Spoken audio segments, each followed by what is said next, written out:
So we have news. It is time. We finally have the profiles for the Gore Mongers and the Sanctifiers kill teams. We have their 40k rules, and they're pretty freaking sick. Now, I will say right off the bat that if you look at them initially and you're like, "Oh, I am totally whelmed," I understand why you're saying that, but these things have real places in the game. I will say your Gore Mongers probably have a little bit more of a place in World Eaters than the Sanctifiers do in Sisters, but they both absolutely have a role to play and cool rules that will supplement the armies fairly significantly. So let's just do this one pretty dang quick. If you're looking for the rules yourself, they are in the app. If they're not updated on Warhammer community where you're currently located, just update your app. They are out there. It is free. You can see them. You can actually even see the sisters, oddly enough, for free, even if you don't have the sisters codex. So that was a little interesting. Maybe it's an error for them, or maybe they just want everyone to have access to these 40k rules. So anyway, you have access to it and you can go look at it yourself, but let's break down what they do. So for World Eaters specifically, they actually have gotten a new unit which will transform the way that World Eaters play. Now, it's not going to dramatically overhaul all the armies that you're going to see, but you're basically going to want one of these units in there, especially if you're going to be running Invocatus and you're really playing for that turn 1 scout pressure move.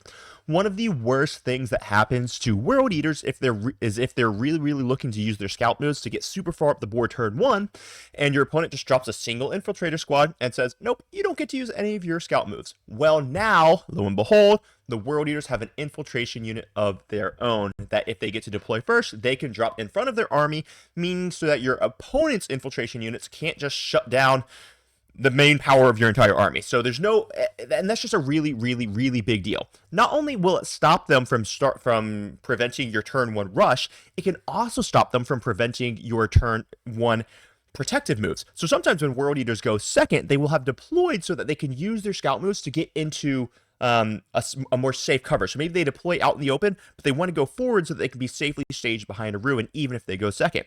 But if your opponent infiltration blocks you, you can't do it, and your opponent and the World Eaters player can get completely screwed. So this helps them if they go first or if they go second. Going first because it guarantees that you get to do the scout moves. Going second because it guarantees that you get to do the scout moves.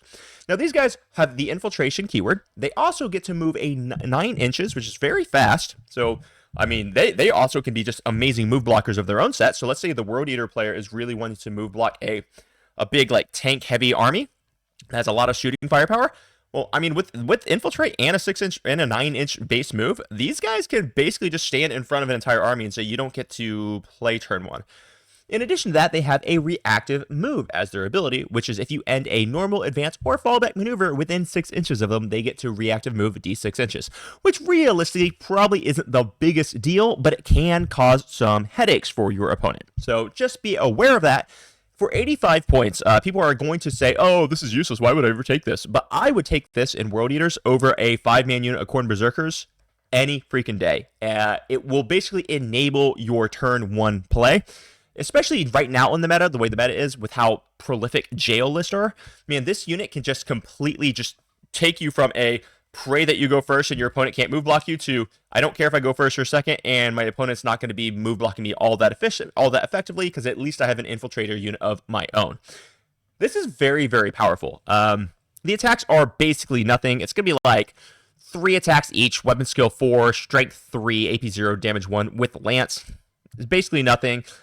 You do have one kind of interesting gun, but it's not like it's good. It's just 1 attack, ballistic skill 4, strength 5, AP 1, damage 2 with an 18-inch range. It does have sustain hits 3 and assault on it, but it's like it just doesn't matter. The damage is completely irrelevant to what these guys have. But they do have that reactive move and the infiltrate keyword, which is transformative to the World Eaters player.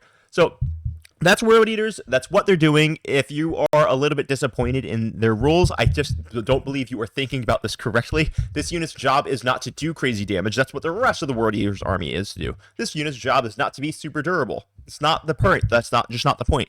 Their job is to give you access to the pre-game movement steps, and that is transformative. So let's go ahead and talk about the Sisters' new unit, the Sanctifiers. All right, so Sanctifiers are interesting as well. These girls are going to cost 100 points. I should probably write that down here, should I? 100 points. And they are a little bit tricky for me to really get a grasp. Now, I am not a Sisters of Battle player. I do know them fairly well, but it's not an army that I play. So I will profess that I'm certainly not the expert on this particular unit. But I'm putting my thinking cap on, and I'm trying to figure out what is the use case of the unit. Well, their ability is that when they're led by a Ministorum Priest, they will gain sustain hits 1 on their melee weapons. Okay. And they will also give the Ministorum Priest the Scouts 6 keyword. And they also, of course, have Scout 6. So basically what they want to do is they want to be led by a priest who's going to give them sustained hits 1. And don't forget, the Ministorum Priest also gives you +1 to wound in melee. So now you get sustained hits 1 and +1 to wound in melee. So suddenly you are able to punch a little bit. If you want to look at the profile of the different melee weapons here, maybe I could just maximize this for just a moment. So here you go. You got the Burning Hands, which is going to have 1 attack, hits on a 2, strength 6, AP 2, damage 3 with devastating wounds. That becomes actually a little bit nice, especially if you happen to land the sustained hits and with +1 to wound. I know it's not a huge amount of attacks, but you're going to have 1 Burning Hands in there. And then you're going to have, I believe it was, how many Death Cults was it? I got it posted right here. You're going to have 1 Death Cult Assassin. And that Death Cult Assassin is going to have 4 attacks, hits on 2, strength 4, AP 2, damage 1 with precision. So that strength 4 with the +1 to wound is fairly significant. And then you're going to have Sanctifier melee weapons on at least 4 of the models, which is going to give you an additional 12 attacks, hits on 3, strength 3, AP 0, damage 1. So once again, this is not a super hard-hitting melee unit. But when you are leading them with a Ministorum Priest, don't forget that that priest really will change the way the unit performs. Because sustain hits 1 go on, +1 to wound goes on, and don't forget about the Ministorum Priest himself. Now, he is one of those things that a lot of people just don't super consider that often. He does cost 50 points, but he has an ability that once per battle in the fight phase, he can use it, and he will improve the strength and attacks of himself by 3. And if you look at what his weapon profiles are, he's got 2 of them. He can use either a power weapon, or he can use his Zealot's Vindicator. And the Zealot's Vindicator is going to be 3 attacks, weapon skill 4, strength 5, AP 1, damage 2. And the power weapon is going to be strength 4, AP 2, damage 1, hitting on 3s. So when you add 3 to the strength, that takes him up to either strength 8 or strength 7, either way, depending on which weapon profile you want to use. And he'll also get the additional 3 attacks. Now that suddenly you are going to be going for sustain and +1 to wound, he actually becomes a slight powerhouse for 50 points. So giving that to the whole unit, I can see how this could be used as a really decent turn 1 pressure unit. They also have the ability to kind of be, I won't say impervious, but resistant to plank shots, because I believe, if I'm not mistaken, they actually have the ability to resurrect D3 models. Destroyed models every single command phase. In your command phase. In your command phase, if the bear is on the battlefield, you can return up to D3 destroyed models. So you can just continuously regenerate models. You can use that to steal objectives. You can use that to it's just a super valuable thing. So the unit gets resurrect D3 models as well, so long as I believe it is the Salvationist or the Miraculous is still alive. So that's a very powerful thing, and it's pretty darn useful. I believe the best way to utilize this, and once again, I'm not a huge Sisters player, but if I was going to be utilizing this, I would probably run them with the Priest inside of a dedicated transport. Be that an Immolator, or be that a, I guess it can't be an Immolator, because that's going to be too many models for that. So it would have to be, like, probably your Rhino. But that's okay. I think I like it. You could also add 2 plasma guns in there, get a melta gun in there, so you'll have some reasonable shooting as well. It's really a fairly interesting unit. I think it may cost slightly too much. Maybe it needs to drop from 100 down to maybe the 85 level. But it's going to be a super fascinating option that I like to see how sister players innovate with, especially how it's going to stack with all the individual detachment buffs. So overall, we got 2 new units that are going to be joining Warhammer 40,000, and it's pretty dang cool. I think Gore Mongers are completely transformative for the World Eaters army, and World Eaters players, while initially you might hear them say, oh, this sucks, blah, blah, blah.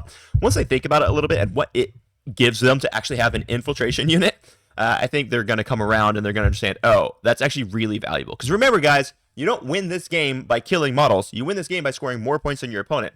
And excuse me. And if you can't ever leave your deployment zone because your opponent move blocks you, you're never going to score any damn points. So the Gore Mongers are actually very valuable. Sanctifiers, I'm really interested to see what people cook with them. I do believe there's some play there. But like I said, I'm just not the big Sisters player. So anyway, with that, guys, I'm going to close out, and I appreciate all of you, and I hope you have a great freaking day. I'll be back later with another video specifically on how to use your strategic reserves and your deep strike units, and when to put units in reserves and stuff. So it's going to be actually really valuable. I'm back to making sure that people are improving every single day at this game, and I can't wait to see you later. So see you then. Bye-bye.